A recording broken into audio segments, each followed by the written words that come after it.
আসসালামু আলাইকুম, স্বাগতম সবাইকে এবিসি জব কেয়ারে।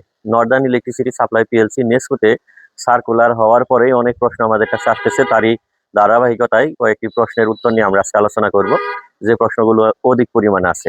প্রথম প্রশ্নটি হলো যে এখানে সার্কুলারে যে 12টি পদের উল্লেখ করা হয়েছে, তার মধ্যে মেইন সমস্যাটাই হয়েছে আপনার 8 থেকে 12 পর্যন্ত, অর্থাৎ এই 5টি পদ নিয়ে এখানে কিছু এডুকেশনাল কোয়ালিফিকেশনের সাথে সাথে কিছু আলাদা টপিকস উল্লেখ করা আছে, বা যেটা নিয়েই মূলত আমাদের মধ্যে কনফিউজিং শুরু হয়েছে সেটা নিয়েই। যেমন 1 থেকে 7 পর্যন্ত এই 8টি টপিকসে শুধু এডুকেশনাল সার্টিফিকেট থাকলেই হবে, মানে কোন কোন ডিপার্টমেন্ট থেকে পাস 5 স্কেলে 3 ডিগ্রি এবং 4 স্কেলে 2.5 ডিগ্রি থাকলেই, আর বয়স যদি থাকে সে আবেদন করতে পারবে, এটাই। কিন্তু এই 8 নাম্বারে এসে যেমন সাবস্টেশন অ্যাটেন্ডেন্ট এসএসএ এ, এইখানে বলা হয়েছে যে HSC equivalent in science from Annie, মানে অনুমোদিত এডুকেশনাল শিক্ষা বোর্ড হতে।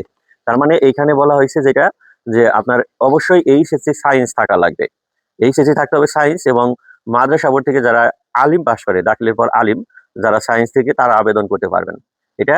আর ভোকেশনাল থেকেও যারা পাস করে এইচএসসি তারা আবেদন করতে পারবেন, কিন্তু এইচএসসি মানবিক থেকে বা এইচএসসি কমার্স থেকে কিন্তু আবেদন করা যাবে না, এটা এখানে বলা হয়েছে। আর পাশাপাশি বলা হয়েছে বি নাম্বারে যে equivalent vocational certificate in science from any recognized institute will be given preference.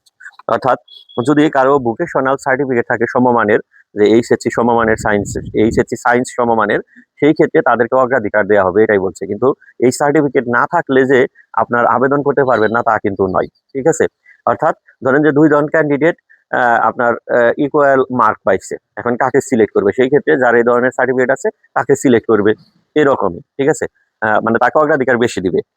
Technician zonal repairing, জেডআরএস এর যে টেকনিশিয়ান, সেই ক্ষেত্রে ওই একই কন্ডিশন, এই এসএস এর মতো, যে যারা এইচএসসি সায়েন্স এবং ইকুইভ্যালেন্ট তারা আবেদন করতে পারবেন। পাশাপাশি যাদের এই ভোকেশনাল সার্টিফিকেট আছে তাদের অগ্রাধিকার বেশি দেওয়া হবে। স্টোর কিপারের ক্ষেত্রে শুধু বলা হয়েছে কি, এইখানে অ্যাট লিস্ট ব্যাচেলর ডিগ্রি আর ইকুইভ্যালেন্ট সার্টিফিকেট, মানে আপনার অনার্স কমপ্লিট থাকলেই বা এর ইকুইভ্যালেন্ট। এখন যদি যারা অনার্স কমপ্লিট আছে, সে যদি সাপোজ বিএসসি হয়, ঠিক আছে, অনার্স লেভেলের যে এডুকেশনাল কোয়ালিফিকেশন থেকে যদি কেউ আবেদন করতে পারে, করতে চাই, করতে পারবে, সমস্যা নাই। হেল্পার পোস্টে কি বলছে, at least SSC or equivalent certificate from any recognized educational board. অর্থাৎ এসএসসি অর ইকুইভ্যালেন্ট, এখানে কিন্তু সায়েন্স মানবিক বা কোনো কিছু লেখা নাই, ঠিক আছে।